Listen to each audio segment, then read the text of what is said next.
so it's been not too bad. Why are you looking at me like that for? You took my answer. I'm still using this clip. So, alright guys, we're going to start this video off asking each other a couple of questions. So, Emily, you can go first. So, question 1. What's the worst part about living in a van? Just having limited space inside. We've been pretty fortunate so far as we have had pretty good weather. We can do most stuff outside. Yeah, and the other part's probably just having to set up everything, sort of set up, pack up as we get places. Yeah, that's it. So what's your worst part about living in a van? Well, you took most of my answer. It's mainly like the space, like you're in a small place, so I can't be as organised, so I'm always trying to clean up and declutter. The wind can be quite annoying when you're trying to sleep. It can rock the van a bit. But yeah, mainly just like the space as such. So Emily, what's your favourite part about living in a van? My favourite part about living in a van would be just like the fact that this thing's like our home on wheels. You can wake up and you can just go anywhere. Like you've got the bare necessities that you need in here. And yeah, no, just the fact that you can just take it anywhere, and yeah, it's pretty cool. Like it's just like a home on wheels, as I've said before. How about yourself? Probably just being able to sort of, you know, go where we want, park wherever we want, and sort of just wake up each morning with a different view, and that's pretty much it. Yeah. Now, third question. Darcy, if you could go back to any of the places we've been on this trip so far, where would it be and why? Probably Little Blue Lake, because it's just a really good spot to go swimming. Yeah. It's nice, clean water.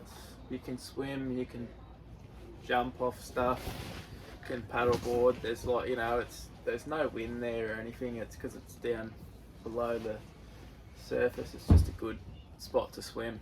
Yeah. Mine would have to be Cleve. I loved the art, I loved the history, the township was beautiful, lovely locals, a great place we camped at, and just green grass everywhere, you know. I could talk about it all day, but definitely Cleve.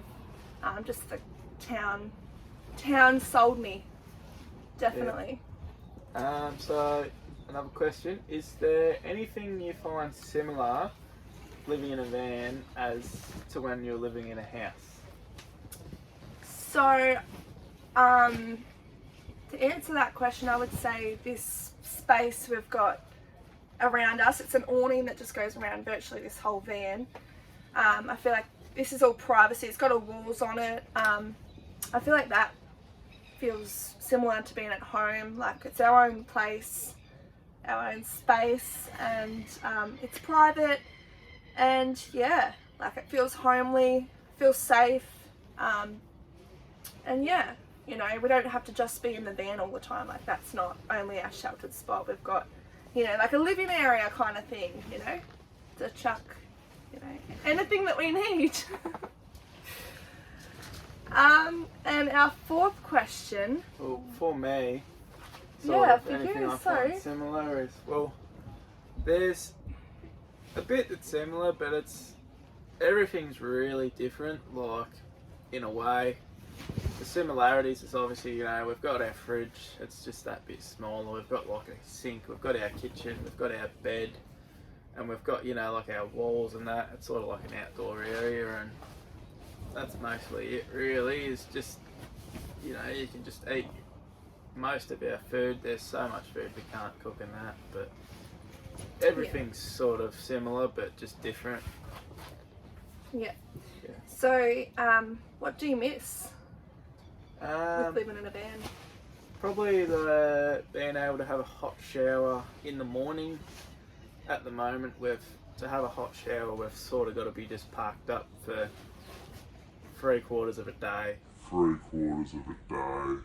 And just have it in the afternoon, or at the moment we're in a caravan park, which is kind of disappointing because the water's not much hotter than our water that we've got just on the roof. We're so excited. I don't know what the go is, but it's like cold, and then you've got to have an extra long shower, and it goes hot when you're about to get out. So you stay in there a bit longer. What do you miss? Well, I miss just a kitchen, as Darcy said before, we're quite limited with what we can cook. And like with our gas cooker it's great and all, but you've got to be kind of mindful with, the amount of gas you've got, and you try and making quick meals that won't take too long. And just the space, I'm always putting stuff on the bed, trying to put everything away. It kind of annoys me, but we do have a good kitchen setup. We have a sink and all.